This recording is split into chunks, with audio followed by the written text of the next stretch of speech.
भगवान ने कहा शूद्र के लिए कि जो सेवा है, सबकी सेवा, तो यहाँ पर भगवान कहते हैं वो शूद्र का काम है, वो शूद्र करे, वो सबकी सेवा करे। किन सबकी सेवा? इन 3 वर्णों की सेवा। भगवान ने कहा जो सिस्टम मैंने बनाया है कि ब्राह्मण ज्ञान से, यहाँ पर आप देखिए कि सम्मानी पात्र चारों ही हैं। ऐसा नहीं यहाँ पर हम कह सकते कि ब्राह्मण सम्मान का पात्र है, क्षत्रिय सम्मान का पात्र है, वैसे है तो शूद्र नहीं है। शूद्र भी बराबर सम्मान का पात्र है जितना पात्र चारों वर्ण है। तो भगवान ने कहा कि चारों एक समान है।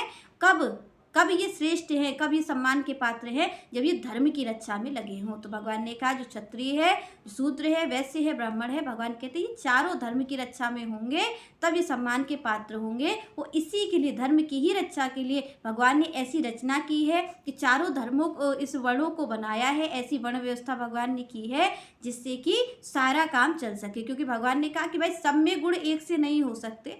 किसी को आप देखिए ज्ञान मार्ग में, और यहाँ पर भगवान ने विशेष रूप से इस चीज़ को कहा कि कोई अपने आप को शरीर जान करके वर्ण व्यवस्था को ना सोचे। भगवान ने कहा है अपने आप के स्वाभाविक कर्म को देख करके सोचे। क्योंकि कोई ब्राह्मण कुल में उत्पन्न हो गया है तो भगवान ने कहा वो ब्राह्मण नहीं होता। जिसकी ज्ञान की दृष्टि है, जो आत्म संयमी है, जिसे एकांत प्रिय है, जो सत्यनिष्ठ है, भगवान कहते ऐसा स्वभाव वाला ही ब्राह्मण है। जिसमें शौर्य है, वीरता है, तेज है, बल है, भगवान कहते धीरज है, उसके अंदर वो नेतृत्व करने की क्षमता है सेना के लिए, तो भगवान कहते वो ही क्षत्रिय होगा। डरपोक कोई क्षत्रिय नहीं हो सकता। भगवान ने कहा ऐसा स्वभाव जिसका है वो क्षत्रिय है। तो यहाँ पर श्री कृष्ण कहते हैं कि इस तरीके का जो स्वभाव वाला है वो क्षत्रिय है।